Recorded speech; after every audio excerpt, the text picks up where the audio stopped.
Assalamualaikum warahmatullahi wabarakatuh. Kami dari kelompok Automated Sliding Gate akan mempresentasikan hasil dari proyek kami.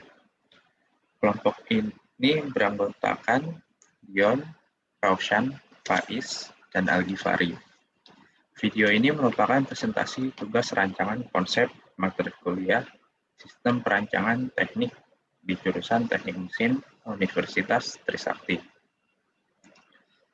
Rancangan ini dibuat untuk mempermudah orang membuka pagar, supaya tidak repot untuk turun dari kendaraan. Rancangan ini berpedoman kepada VDI 2223. VDI 2223 adalah pedoman kerangka kerja yang memberikan struktur untuk keseluruhan proses pengembangan dan desain, dan merumuskan prinsip-prinsip dasar untuk hal ini, sehubungan dengan konten dan konsep. Dokumen tersebut berfokus terutama pada perlakuan proses desain formulir sebagai bagian integral sentral dari proses desain perwujudan yang lebih komprehensif.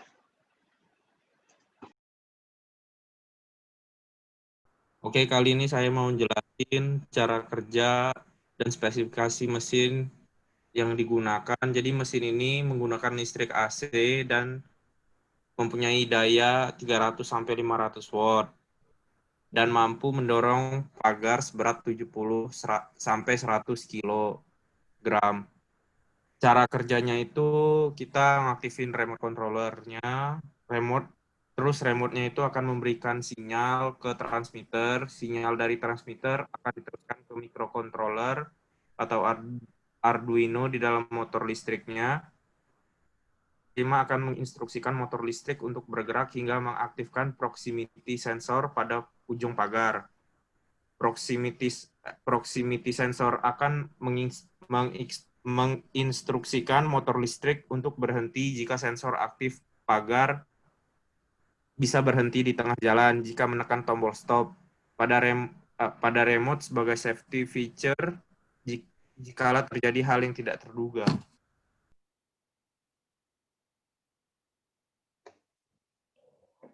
Ya, penerapan DFX atau Design for X. Dalam melakukan designing, penerapan DFX dilakukan untuk menggapai efisiensi maksimal dalam proses designing, assembly, operating, dan manufacturing.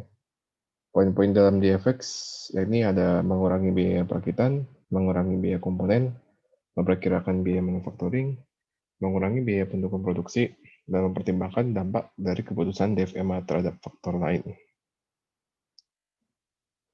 Jadi ini adalah housing case kita. Housing case desain kita telah dibuat sesederhana mungkin agar proses perakitan menjadi lebih mudah. Baut-baut dan skrup-skrup menggunakan model yang standar dan tidak khusus, sehingga lebih mudah untuk dirakit dengan peralatan biasa. Ketebalan tiap sisi ini memiliki ketebalan yang sama, sehingga lebih mudah untuk dimanufaktur. Bahan housing case terbuat dari plastik PVC agar tahan terhadap cuaca ekstrim dan juga memiliki ongkos produksi yang lebih murah. Beberapa komponen di sini bersifat modular seperti motor listrik dan PSU atau power supply unit agar bisa diganti dengan komponen lain jika terjadi kerusakan atau masalah lain. Jadi motor listrik dan PSU atau power supply unit adalah komponen yang paling sering menghasilkan panas. Oleh karena itu, kita beri heatsink, ada heatsink yang terhubung dengan power supply dan motor listrik. Kita beri heatsink pada kedua komponen ini untuk mencegah terjadinya overheating yang bisa mengakibatkan kerusakan berlebih. Heatsink terbuat dari aluminium agar tidak mudah karatan. Sedangkan heat pipe-nya ini terbuat dari tembaga untuk memaksimalkan konduktivitas panas. Ya, karena benda ini lebih sering ditaruh di luar, di mana benda akan mengalami kehujanan atau terkena sinar matahari, maka telah kita tambahkan sealing karet. Sealing yang terbuat dari karet pada bagian di mana air kemungkinan bisa merambat masuk ke dalam housing case dan merusak komponen-komponen yang ada di dalamnya. Jadi sealingnya itu kita taruh pada ini sealing karet, ini kita taruh di tutupan house casingnya. Terus kita taruh juga di dudukan motor listrik nih, ada nih, rada nggak kelihatan ini. Terus kita taruh juga di heatsinknya ini nih, ini ada nih, hitam-hitam ini. Itu agar air ini tidak masuk karena ini merupakan komponen yang kemungkinan besar air bisa merambat masuk.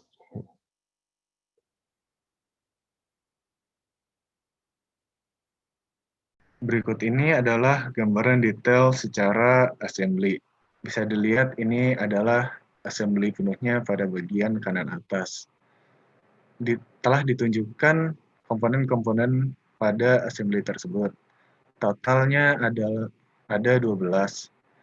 Yang sebenarnya total ini tidak termasuk total dari komponen yang akan dibeli karena yang dibeli tidak didetailkan pada bagian sini.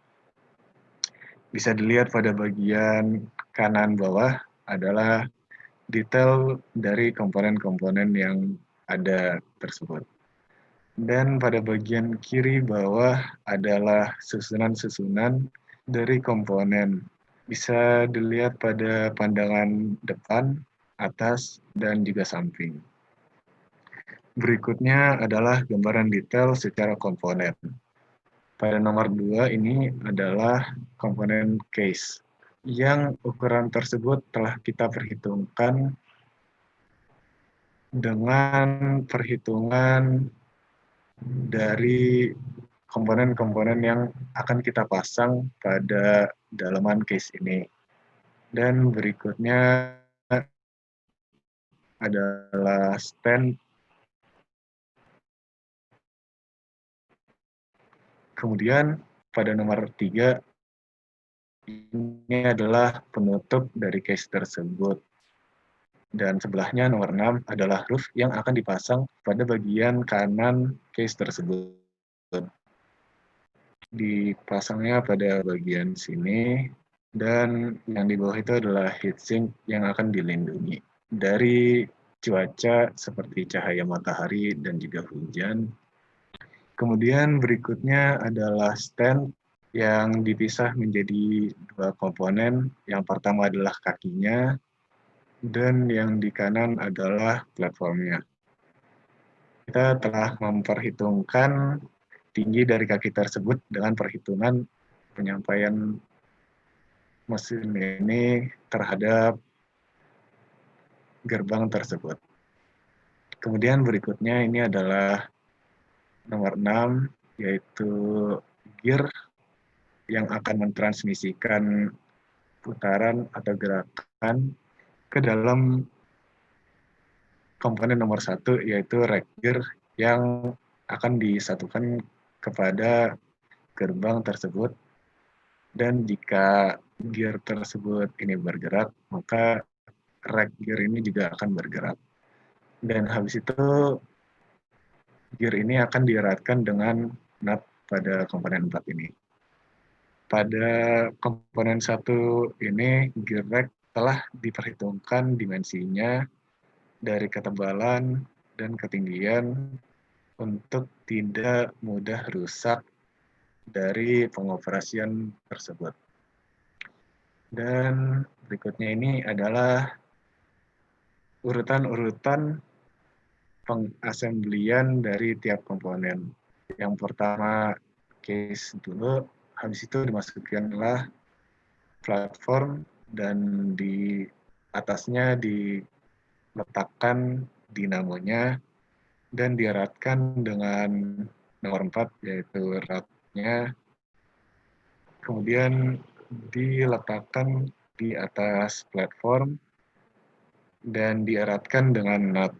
Kemudian dimasukkan komponen lain, yaitu Arduino, power supplier, dan juga heatsink-nya. Setelah itu ditutuplah dengan lid tersebut dan dieratkan dengan screw yang ada. Kemudian pada bagian sampingnya, untuk melindungi heatsink, dipasanglah dengan langkah 11, yaitu memasang roof pada bagian sampingnya. Kemudian pada bagian belakangnya dipasanglah gear dan nutnya untuk menstabilkan dan disesuaikan gear rack-nya pada gear tersebut.